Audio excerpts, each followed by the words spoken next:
Este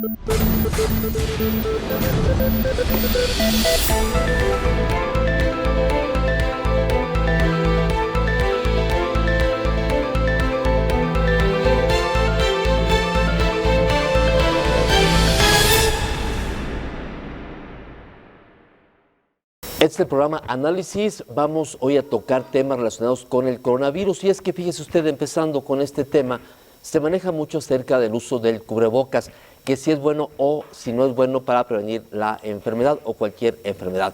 En ese sentido, se dice que como auxiliar es bueno, pero también, según da a conocer el subsecretario de Salud, Hugo López-Gatell, señala que al tener un cubrebocas nos estamos tocando de mano, nos lavamos las manos y ese tipo de actividades que podrían provocar que nos enfermemos. ¿Ve usted parte de este tema?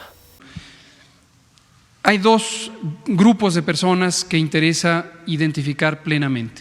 Las personas que no tienen un alto riesgo de complicarse, que tienen bajo riesgo de complicarse, y son personas menores de 60 años que no estén embarazadas, que no sean mujeres embarazadas y que no tengan enfermedades crónicas. Estas personas, su riesgo de complicarse es tan bajo que, como una medida de seguridad para ellas mismas y para todos los demás, conviene que no salgan de su casa, que si tienen los síntomas característicos de COVID, que acaba de mencionar el doctor Cortés, que son al menos 2 de estos 3, fiebre, tos y dolor de garganta, y uno adicional, que son los 5 que se mencionaron, que se queden en casa y siempre que no tengan dificultad respiratoria, estén en ese lugar por al menos 14 días. Muy diferente es la situación de una persona que tuviera más de 60 años o que fuera una mujer embarazada o que tuviera alguna de las enfermedades crónicas que hemos mencionado, diabetes, hipertensión, obesidad, inmunosupresión por cualquier causa, etcétera. Este segundo grupo, si presentaran los síntomas de COVID, requieren una evaluación médica para que haya un seguimiento directo y que no se compliquen. En caso de complicarse, reciban la atención correspondiente. Eso es lo que se hace. 800-0044-800, 800-0044-800, 800-0044-800 es la línea de atención COVID. Esta originalmente es el número de la Unidad de Inteligencia Epidemiológica y Sanitaria de la Secretaría, y ahí hay personal entrenado para darles asistencia.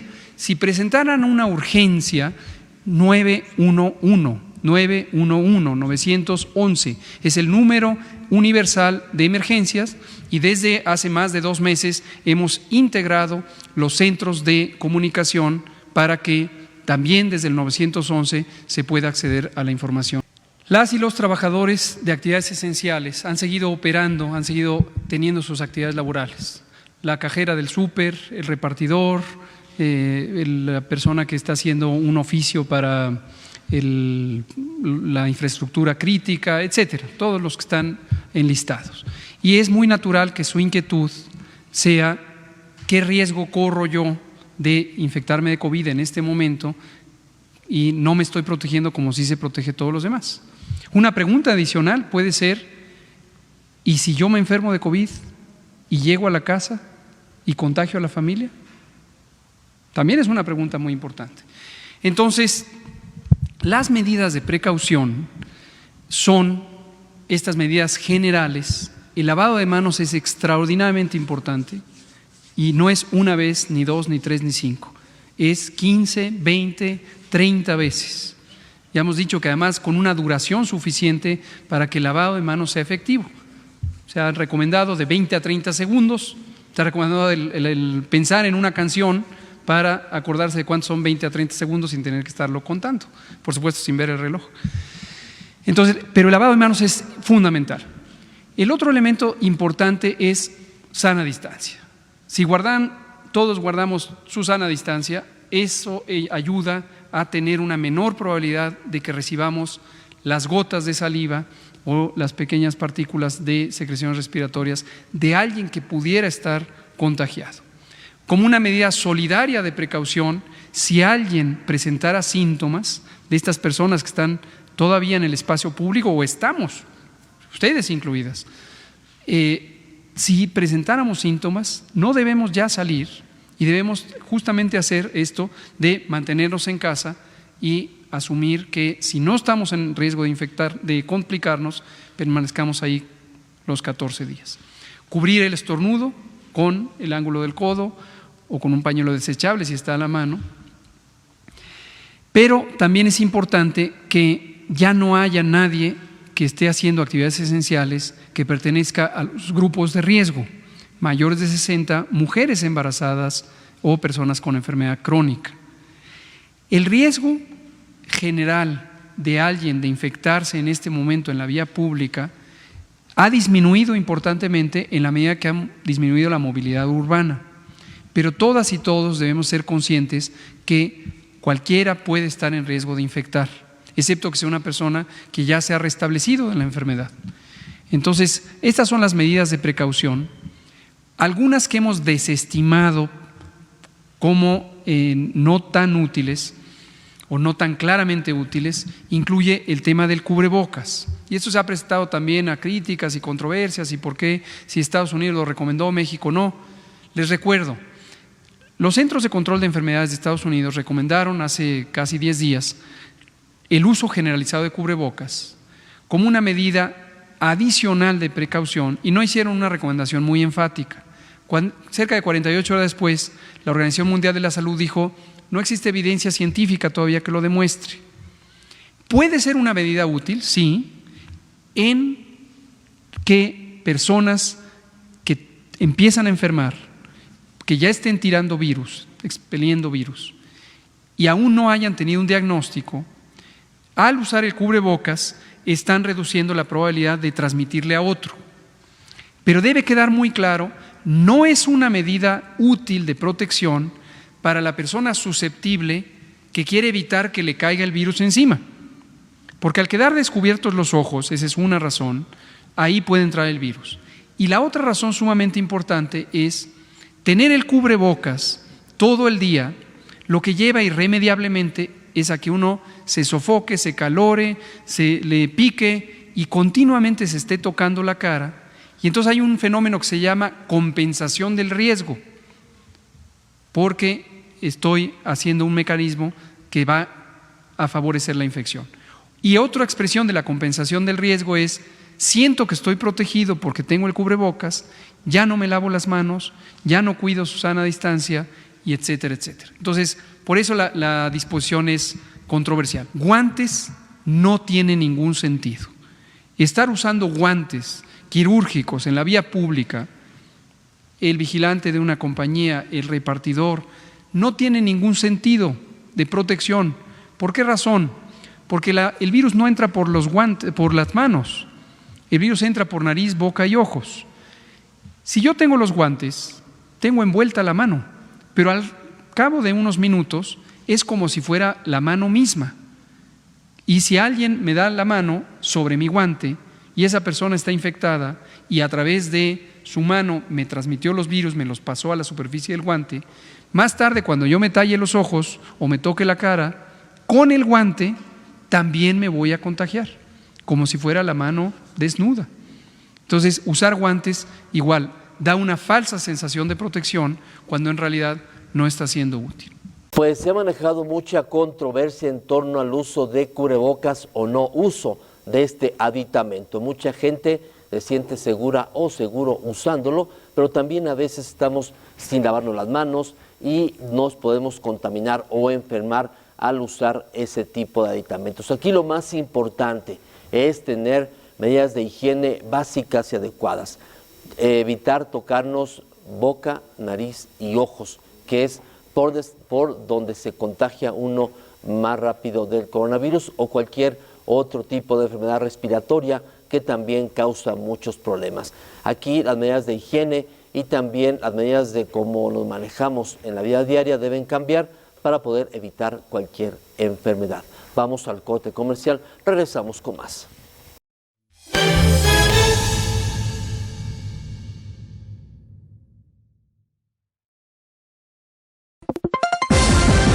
El mundo cambia a diario y es muy importante reportar el qué, cómo, cuándo, dónde y por qué. Y a donde sea que voltees, siempre hay una noticia nueva. CNT, Cable Noticias Tepa. EICO de Los Altos te ofrece avanzados sistemas de vigilancia de la mejor calidad, los cuales tienen la capacidad de grabar y vigilar en tiempo real tu hogar o negocio desde cualquier dispositivo móvil o fijo, sin importar tu ubicación. Habla al teléfono en pantalla y te resolvemos tus dudas.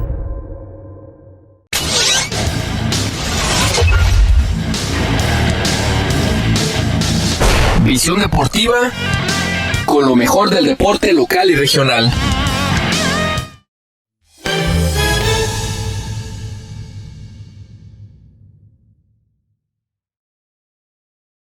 Y continuamos aquí en el programa Análisis. Mucho se ha hablado acerca que fase 1, fase 2, fase 3, fase 5, 6 del coronavirus. ¿Cuándo empiezan? ¿Cuándo acaban? ¿Quién decide? ¿Quién no decide? Son temas básicos que deben ser tocados. Bueno, vamos ahora a presentarle el tema de la fase 3. ¿Qué significa? ¿Cuándo podría tomarse en cuenta un dato para poder iniciar? ¿Y realmente será tan mala como se está diciendo? ¿Qué es lo que está ocurriendo? Son temas en los cuales surgen muchas dudas y pocas certezas. Vea usted. No necesariamente. La fase 3, retomo sobre una pregunta que hizo usted hace unos pocos días. No hay una secuencia lineal entre pasar, es decir, un tiempo preespecificado de cuánto dura cada fase. Desde las preparaciones que hicimos en las primeras 2 semanas de enero de 2020, identificamos los 3 escenarios fundamentales: el 1, la importación viral; el 2, la transmisión comunitaria; y el 3, la propagación epidémica. En su momento vendrán el 4, el 5 y el 6, que tienen que ver con la salida de este primer brote, con la recuperación y con el restablecimiento de las actividades normales y obviamente la recuperación social y económica. Pero en estos 3 elementos, lo más importante es cuáles son las actividades que se necesitan hacer principalmente. En la fase 1, en su momento, lo más importante fue la contención en torno a los casos, identificación de casos sospechosos, diagnóstico, aislamiento, estudio de contactos.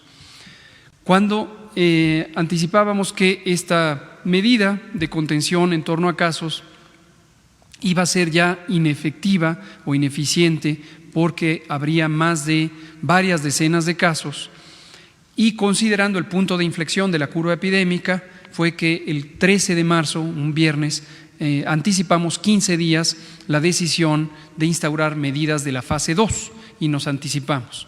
La fase 2 formalmente la declaramos el día 30 de marzo, atendiendo precisamente a estas características: ya una propagación en brotes comunitarios, casos, una proporción importante, más del 30% de casos que no podían ser rastreados hacia una fuente de infección. Y la fase 2 se caracteriza, y en este momento es lo más importante: quédate en casa, es lo que representa estas medidas masivas por millones de personas de distanciamiento social, y que se logran con la suspensión temporal de las escuelas, la suspensión temporal de las actividades laborales no esenciales y desde luego la no concentración en plazas públicas, en el espacio público, para que no haya más de 50 personas reunidas a un tiempo. La fase 3, a la que irremediablemente vamos a llegar, como lo decimos todos los días, y vamos a llegar muy pronto, se caracteriza por 2 elementos fundamentales. Uno, como la propia descripción de la fase lo indica, por la propagación comunitaria, dispersa, donde hay ya varios brotes comunitarios que empiezan a conglomerar. Esto, por ejemplo, se manifiesta cuando en una zona empieza a existir un brote de origen, otro brote de origen, y de repente hay una interconexión entre los propios brotes. En un municipio, en otro municipio, y finalmente ya no se puede distinguir cuál es el municipio que aporta los casos, porque existen personas que cambian de lugar a lo largo del día entre un sitio y otro y están vinculadas por cadenas de transmisión. El número de casos suele ser ilustrativo. Habíamos dicho, en la fase 1 hay decenas, en la fase 2 hay centenas, en la fase 3 hay millares. Ahorita tenemos más de 4 millares, pero no es por el número por el que se caracteriza la fase 3. Y el elemento más importante de la fase 3 es la sobrecarga del sistema de atención médica, particularmente los hospitales, incluyendo las terapias intensivas. Entonces, el reto principal para la fase 3 es asegurar que existe disponibilidad de espacio para la atención. Habiendo partido, como lo dijimos antes de la epidemia de COVID, de un sistema nacional de salud muy deteriorado, con años, décadas de falta de inversión, falta de desarrollo, escasez de médicos, de enfermeras, de instalaciones. Ese era el punto de partida, el reto al que nos enfrentábamos. Entonces, por eso hemos estado trabajando todas estas semanas, ya más de 3 meses, en la reorganización de las capacidades para atender a estas personas. Sin olvidar que lo más importante de la fase 2 es evitar que haya un gran número de contagios. Entonces, reiteramos, no es que cuando venga la fase 3 hay que extremar medidas de distanciamiento social. No, ahí ya será demasiado tarde. Lo dijimos un fin de semana cuando hablamos de la última oportunidad para reducir el número de contagios y hicimos un llamado enfático: quédate en casa, sigue vigente este llamado, quédate en casa para que tengamos una menor cantidad de contagios. Bueno, al final de cuentas, quien decide son autoridades gubernamentales y de salud. No sabemos cuáles serán los temas, los aspectos, lo que esté ocurriendo para poner una fase 3. ¿Qué se necesita realmente? ¿Qué no se necesita? ¿Cuáles son los aspectos básicos que se tienen en torno a ese tema? Así es que lo que nos queda es cuidarnos, porque según dicen, no va a haber hospitales, todo va a estar cerrado, no va a haber nada por mejorar y nos tendrán encerrados más de lo que ahora está ocurriendo. Y realmente el coronavirus causa tantos problemas como se dice, o son solamente aspectos para no saturar los hospitales. ¿Qué será? Las autoridades tienen la razón y el tiempo nos dirá qué está ocurriendo realmente. Vamos al corte comercial, regresamos con más.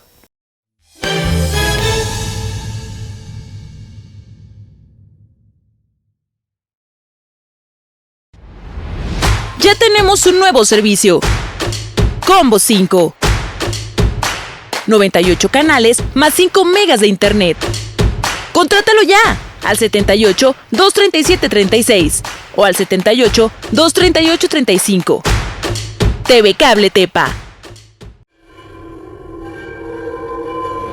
EICO de Los Altos te ofrece avanzados sistemas de vigilancia de la mejor calidad, los cuales tienen la capacidad de grabar y vigilar en tiempo real tu hogar o negocio desde cualquier dispositivo móvil o fijo, sin importar tu ubicación. Habla al teléfono en pantalla y te resolvemos tus dudas.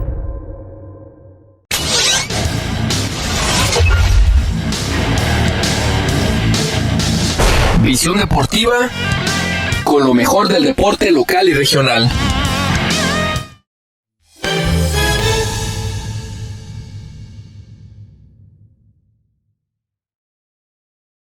Y ahora vamos a tocar el tema de Jalisco. En el tema de Jalisco es un tema especial. Nos tienen desde más de un mes que estamos encerrados o semi-encerrados para evitar propagación del COVID-19. ¿Pero realmente ha funcionado? ¿Realmente ese encierro ha evitado contagios? ¿O por qué se dice que van a analizar el 30 de abril y si se continúa con este encierro en mayo o junio? ¿Sí sirvió el que se quedara en casa la gente? ¿Sí sirvió las medidas de prevención? ¿Sí sirvieron estas acciones que se tomaron? Porque todo está muy confuso. Vea usted lo que da a conocer el gobernador en torno a lo que se ha logrado en Jalisco. Uno de los aspectos que manejó el gobernador de Jalisco fue la implementación de acciones para evitar que se continuara con la propagación del COVID-19, desde suspensión de clases y eventos masivos. El gobierno del estado puso en marcha el Plan Jalisco COVID-19. Ese día decidimos poner puntos de control sanitarios en aeropuertos, puertos y centrales camioneras, cuando a nivel nacional se seguía diciendo que esto no era necesario. Ese mismo día iniciamos con la suspensión de eventos masivos como el Preolímpico de Fútbol, Talentland y el Festival Internacional de Cine de Guadalajara. 2 días después, por la mañana, anunciamos la suspensión del Juego de las Chivas del sábado 14, mientras ese mismo día se celebraba el Festival Vive Latino en la Ciudad de México. El día 15 de marzo decidimos suspender las clases de inmediato, mientras la Federación atrasaba esta medida inexplicablemente una semana más. El día 20 de marzo, convocamos a los jaliscienses a quedarse en casa e iniciar el periodo de aislamiento social, cuando desde México nos decían que había que actuar con normalidad y que se podía seguir en la calle como si nada, atrasando esta medida a nivel nacional 10 días más. Cuando tomamos estas decisiones, hubo quienes nos criticaron y nos tacharon de alarmistas. Invocando criterios que solo ellos entendían, acusaron a nuestro gobierno de estar provocando miedo en la población y de tomar medidas innecesarias en aquel momento. La opinión de los científicos de Jalisco, de México y del mundo era, sin embargo, distinta. No hicimos nada extraordinario, simplemente optamos por hablarle a nuestra gente con la verdad, por atender las recomendaciones de la OMS, por aprender de las experiencias internacionales de países que habían sido rebasados por el virus y por poner a la salud y la vida de los jaliscienses por encima de cualquier otra agenda. Se informó de 5 acciones que se tomarán para tratar de evitar que se continúe con el avance del COVID-19 y buscando entregar apoyo a los ciudadanos. Les comparto lo que son hoy nuestras 5 prioridades. Primero, vamos a reforzar las medidas de aislamiento social. No es juego, nos tenemos que quedar en casa. El promedio de eficacia de esta medida ha sido en estos últimos días, según los datos de la Universidad de Guadalajara, de alrededor del 54%, pero ha habido días en los que hemos estado abajo del 40%. Hemos sido testigos o protagonistas de escenas como las de las aglomeraciones en el Mercado del Mar este jueves, o la de algunas salidas carreteras al inicio de Semana Santa saturadas de vehículos que deben ser un serio llamado de atención para todos. Ya no más. Lo hemos hecho bien, pero tenemos que hacerlo mejor. No queremos tener que tomar medidas coercitivas o imponer sanciones a quien no cumpla con su responsabilidad, pero no nos temblará la mano para hacerlo si por algunos irresponsables se pone en riesgo la vida de todos. Vamos a evaluar el compromiso ciudadano de aquí al 30 de abril. Si mantenemos una eficacia arriba del 50%, podremos mantener el carácter voluntario y diferenciado de las medidas de aislamiento. Esto no le toca solo al gobierno, les toca a ustedes, es su responsabilidad y sé que la gente hará su parte. Segundo, igual de importante, vamos a reforzar las medidas de apoyos económicos a quienes se encuentran en condiciones de mayor vulnerabilidad para ayudarlos a que puedan quedarse en casa. Cuando les pido su ayuda con este acto de responsabilidad, lo hago consciente de lo que significa. Entiendo que la gente tiene que salir a trabajar para mantener a sus familias y sé lo difícil que es esta situación para quienes viven al día. Por eso, tercero, vamos a terminar de implementar el programa de reconversión hospitalaria con los ajustes finales de la infraestructura y del equipamiento que se requerirá para atender los casos más graves en los próximos meses. Eso incluye tener a punto todas las medidas de seguridad sanitaria para nuestros médicos y enfermeros que se están jugando la vida para cuidarnos a todos y tener preparadas las instalaciones del Hospital Ángel Leaño para poder escalar nuestra capacidad instalada a más de 3,000 camas para atender la emergencia. Cuarto, vamos a reforzar los puntos de control en los accesos carreteros y en los aeropuertos y centrales camioneras. A pesar de que somos el 3er lugar en visitantes recibidos, somos el 6º lugar en casos importados. Eso pone en evidencia que las medidas tomadas han funcionado. Pero si revisamos que Jalisco baja hasta el lugar 17 en casos comunitarios, podremos entender la necesidad de poner especial atención en la vigilancia de quienes entran de otros lados a nuestro estado. Esas medidas serán reforzadas en los siguientes días. Quinto, vamos a poner en marcha la próxima semana, con lo que tengamos disponible y hasta donde nos alcance, el programa de pruebas masivas como mecanismo de detección oportuna de posibles contagios. Lo haremos porque es una de las recomendaciones principales de la OMS. Lo haremos porque hay evidencia científica de que la identificación a tiempo de casos positivos ayuda a evitar muertes. Lo haremos porque hemos tumbado una a una las mentiras de quienes quisieron y quieren, con tecnicismos usados a modo, esconder la realidad. Lo haremos porque sabemos también que también se es cómplice por omisión y aquí no estamos dispuestos a contribuir con nuestro silencio al despropósito de tener engañado al país. Vamos a ir a buscar a los posibles contagios para poder aislarlos a tiempo, atenderlos y evitar que contagien a más personas. Vamos a vivir días oscuros, vamos a perder vidas y vamos a sufrir los efectos de una economía colapsada. Esa es la realidad. Vamos a estar a prueba todos. Sé que la gente está cansada y preocupada, pero estoy seguro de que vamos a resistir. Con el más profundo dolor les digo que no vamos a poder salvar a todos ni ayudar a todos. Pero al final del camino habremos de sentirnos orgullosos de haber hecho todo lo que pudimos. Siempre hay controversia, hay un punto de vista a favor, uno en contra, y al final no sabemos si realmente todo funciona.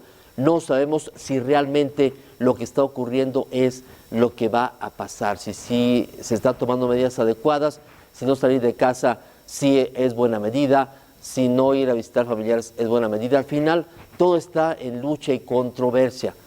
Veremos si al final todo lo que se ha hecho logra evitar cualquier contagio mayor y que no se saturen los hospitales de personas enfermas, que es la medida que quieren tomar. No que toda la gente se enferme, sino que no se llenen los hospitales de personas contagiadas. Eso es la medida que están tomando aquí en México. Vamos ahora con el tema de los túneles, que se pusieron muy de moda. ¿Ve usted si son beneficiosos o no lo son? Se ha incrementado el uso de túneles para sanitizar a personas que entran a comercios, hospitales y otros espacios. En torno a este tema, el doctor Hugo López-Gatell Ramírez, subsecretario de Prevención y Promoción de la Salud, dio a conocer aspectos en torno a ese tema y los riesgos que pueden tener para la salud. También habló del sistema Centinela que está usando el sector salud para determinar el crecimiento de casos de COVID en México. Los túneles, efectivamente de repente empezaron a aparecer en incluso hospitales federales aquí en la Ciudad de México y en algunas plazas públicas en la zona sur en particular, y luego vimos también que en un estado del norte empezaban a aparecer. Si no fueran un riesgo no habríamos dicho nada, solo habríamos dicho se está desperdiciando el dinero, pero sí tienen un riesgo. Las técnicas de sanitización de espacios físicos o de las personas que acuden a espacios físicos tienen características técnicas específicas. Estos túneles, para quien no los haya visto, son unas, literalmente túneles, es una rueda monumental de tamaño donde cabe una persona, tienen aproximadamente 3 metros de altura o 2 metros de altura de diámetro, y tienen unos tubitos por los que se produce un aerosol con una sustancia desinfectante. Y hay distintos tipos de sustancia desinfectante. Entonces la persona pasa y le echan ahí un aerosol. Estos son tecnológicamente diseñados para procesos de sanitización controlados, en donde las personas que transitan por ahí tienen una protección física de la vía respiratoria, nariz y boca, los ojos también, porque en esa formación de aerosoles se puede irritar la vía respiratoria y se pueden irritar los ojos tan solo con la sustancia sanitizante. Pero si suponemos que hay una persona que tiene COVID y que en su vía respiratoria está sacando virus, lo que va a ocurrir es que conforme la persona respira, esas partículas de virus se van a estar movilizando. Y si el tiempo de sanitización no es el técnicamente recomendado, y ese depende del volumen de la persona, del área a cubrir y también de la potencia de la sustancia sanitizante, puede ser que la persona pase muy poquito tiempo, se hagan los aerosoles y que no sea suficiente para inactivar al virus. Y tenemos el efecto opuesto, riesgo de propagación de infecciones. Entonces, por eso hicimos esta nota y dijimos, no, las cosas tienen un porqué, las cosas tienen una técnica, las máquinas, en este caso podríamos considerar una máquina este túnel, han sido probadas y autorizadas para su uso en determinadas condiciones. Pues como todos los aditamentos, como todos los equipamientos, tienen gente a favor y en contra, y también gente que habla acerca de cuáles son los beneficios, cuáles no son los beneficios, de qué manera se puede trabajar a gusto, de qué manera no se puede trabajar a gusto estos túneles, pero al final lo mejor que sigue o que sirve es cuidarnos en torno a nuestra salud. Es lo único, tener buenas medidas de higiene es lo que nos puede salvar no solamente del coronavirus o COVID-19, sino de muchas enfermedades gastrointestinales, respiratorias, de otro tipo también nos sirve lavarnos las manos, usar gel constantemente, cubriendo la boca. Esos son temas los cuales deben tocarse a diario. Y también no olvidemos, el dengue también está atacando, la influenza sigue causando problemas y enfermedades diarreicas también pueden causar graves daños a la salud en este tiempo. No solamente este mundo es COVID-19, también hay temas que son relevantes. Vamos a agradecerle a usted por su presencia al programa Análisis. Hasta pronto.